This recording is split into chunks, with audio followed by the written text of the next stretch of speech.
Yada siyemu akwa baby me Adom TV bedroom na ocean so say nwumre ye behio 8 p.m. pepepe won kwahia so tia no akan ho na ye di yapomuden mu nkomo yi ene ye fiada Dr. Sharp aba ono de ne nananom efiri ane nkranka adaromenti dog ya mu achen se bia aboko yiro ho adwuma na oye no nya bete ebefa ye nyina na ye so sa me dey say me nkasa o sa usu gusu sa so bo adwuma nti ebende ahefo anya tiefo ye chiam nyina nyankopon koso enhyirawo na me mom de enka mpa ya me bo ma one se enka nipa kura anyare enso so obeye den nipa owuo ene enuoma bi wo no ma oye den ya untimi escape anase untimi ntwe ho emfire ho enti na da bia ya ye bom enka ye no ye bo nka ye nso a enkire sesei nie ye bo nka ye ekire wo nyina ne se nipa ebre ye kukurumponi ni ye besoa ye wo asantikasa na se twikasa bi sa se ye kukurumponi ni ye besoa bebiri bi mu wo no ma yarwa ba besoa omo de akina omo ntimi nya no aduru hwe mame papa kata akura ache 3 days ya wahu wo hwene wo nyanka o de ayi amambi ni ayi akwa ayi nyina begum obi wo no ma yitimi ma na duro se onom doctor no ma na duro se onom afio no se abre bi me ma obi aduro no external on use no outside o use ye no se ne na ho ahyehye na for yes o use no outside na ne na no eho adwo no o so pese nka wonom nso ade no so ye se yi onfansera ni ode ba no ye de agugalo mama asenom won yade atiti nipa emanipa enu ne ho ana me to se kata acho 3 days pempa me na me ka kiro se on be kiro pa enso utime ho me fa wanumu onwene na nyate besi kura enti na da bia ya na ye ni abre na ye kireche mo nyoma ewo ho se ne be ya mo kamere na wontu sika ngu bebiri ato o sika ngu sa wo hwa me ne me ka me boa watu sika ngu ebi de yade achi no bi wo no ma religions na waga na ni nyina mpa ke wo de ayaresa ko no anyanyeye e de etukwa akwa blochire anyeye ma me papa se wuhu bibida bra Dr. Sharp aso ye ho na behwa de se ye ntimi nsa ma wa me se me ye adoma na anyeye nipa ne fa na bra betena Adom TV ano meba no wotea nka me wura me nko na me hu no first no obi ehu se Sharp kura no nka no kure ma me papa ye ho no me sibi ntimi nsida enya hode nso nya tumi so enyankopon tiasefo na ye sa ma ye sa tumi no se ye mfa challenge ade enti na electricity power uhu ba bi efiri enso wo no me se ya bibi anka afia so ma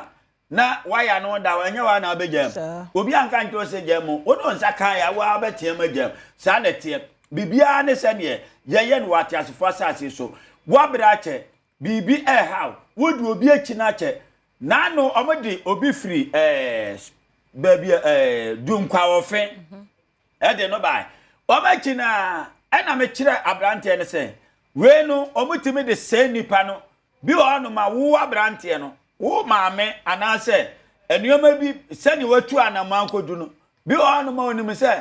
presbia na ebia otenamo akọ owu anase se ana dieben nanso so wo abrante ande wani so ahie obi o no ma ochini ntino ni mantimo etimo ntoma etete ntoma yeto maame no yeto na anye yetem de yade no kogu maame so na wunya ska na de kohwe maame na ayi odwan obi ni dwan ko adidie na se omye 500 na baako eyira onko hwe baako no obaako hwe no baako akam no baako hwe no enti yade no ehye mo neoma musika sam ne neoma o pese obire no watete ene odadwene ene okwade na etu etwa prekopede a gise wodi wani ekire wodi menka se bra me hono man so ko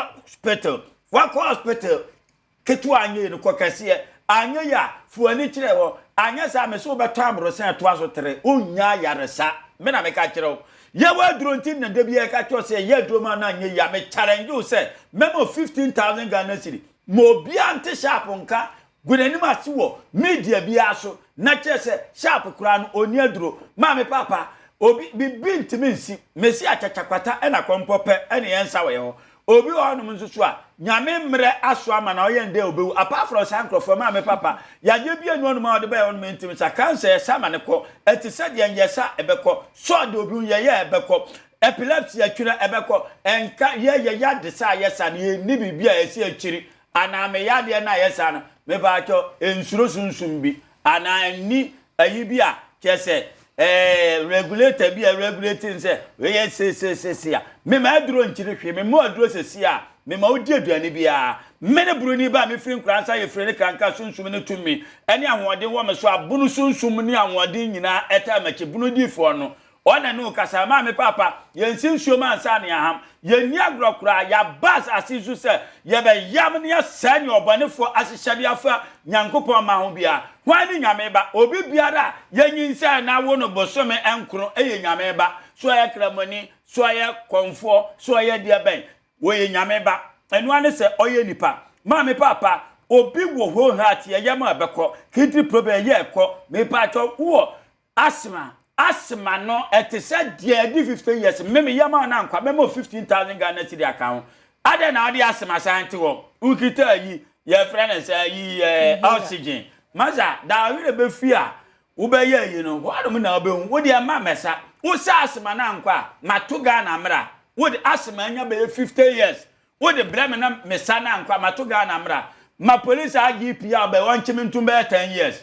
me na me ka kire ebi ntimi nsi wo de asma 500 ba mesa ni nyina sa na tie ye ni agrokura ma me papa ye nioma bebre ni nyina nso so ne ye de haban ana ye nyame ama ye tumi ni ahoden ewo so ayenim ye na nam start nim ye ansa ena omo kire ye sutie ene anuoma ntiro ene nia ye hwewa akura bi on ma hwe na otimu sa akura we se wo hwe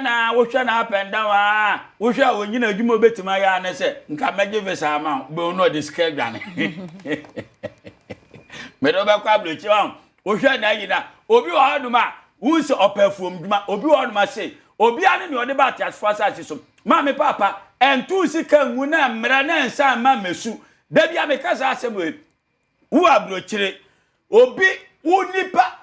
obi abodama me pa cho ye te dam no kura dam ma ye friend dam me pa cha nya yo nkura de ni bi wo ke ka wa ye nioma bebre ye de haban no nko a na ye wo ba me hono me ya asori fie mpa cha ma me hono me se obehu ba bia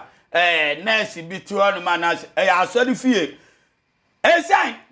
me ye reverend doctor no kura dia eni munti no enye asofudie no kuredi enim obi ti yare malaria mpacho obi bompa e kama mama enko ka Pentecost fo na besa yade me ka kire wo mu nyina abaye ho kama mama enko ayi enko massage so onu maduro sa na tie wiase no kura ye baako Ghana ni na empe no kura ope na ada bebere ni ade be kwa wiase na akwakoda kwa na nse story ma me papa sa na tie ntime hwa ade ni di ya tena atwea me ya atwea mpanyimfo no bisofo moso number 2 kwana ko bisa enya 1997 2 years free mu na ze satam na mani years ni dakro me de mayi masofo ayi baba be kira anhwe abaka sa no maba na mi sapa me ya tia me di nyame acha wati ase ya twa ade ni di obi kura mpoko da atwea no kura na obi kwa fast no kura ebi kura timi famu ewo ho no ma wati ne mecho enti yehu sempa e bo nsa yade na emum wo yare ya nyankopon na nkasa se de aduaba ne nafa na aba ne ye de esa yade enti no obi ye yi a ewo se ade ne se na tie ade a sesi a ye kasa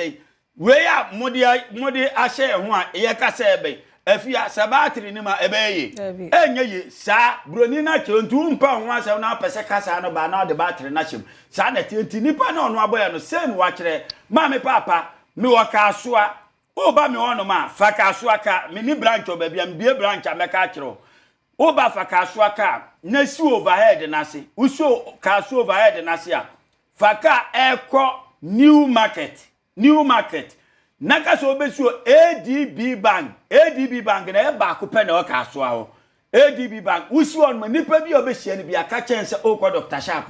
CM o ba me consultation 200 Ghana cedis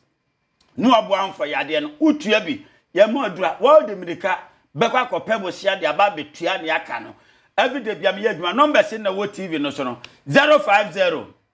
554 19 96 050 554 19 96 0266 14 another 146 Dr. Sharp numbers no yada say Dr. Sharp na what say no enkano Sister Sandy B again so ye crowd no mum yemfa birthday celebrant yimfa merade ayade dodo tie wo say da na se nti no happy birthday nkoma Mr. Paul Abrifa aka Nana Kojo. Happy birthday nkoma Mr. Paul Abrifa aka Nana Kojo. Oya Juma Ghana Health Service ayabuno regional directorate yesunyane we fi ohini Jan awo UK Nana Brefa ne dashi. Happy birthday Paul Abrifa enyo ni o. Happy birthday ono afra ne ntoma kente ntoma kama bi papa bi into Richmond yanya nana de ni bi yebesan aba na afi ode nana to so. Happy birthday nkoma Daniel Dogbeche. Happy birthday Miame Bakobi Daniel Dogbeche. Eradin Shra wo Nixon International School. Eradin Shra no nyo kese o ma sufra dumu kwadumo. Eradi odu bedu asasi so no nyo tire abribia. Nenyini ye bema mu anyansani papapa ankwa ne ahoden ewo ho. Daniel Dogbeche. Happy birthday enko Mount Richmond say onye ready yem fancy her na Sister Sandy B or your guy or your crowd or Eddie Hosepe et was sumidi afia amankwa tamaklo.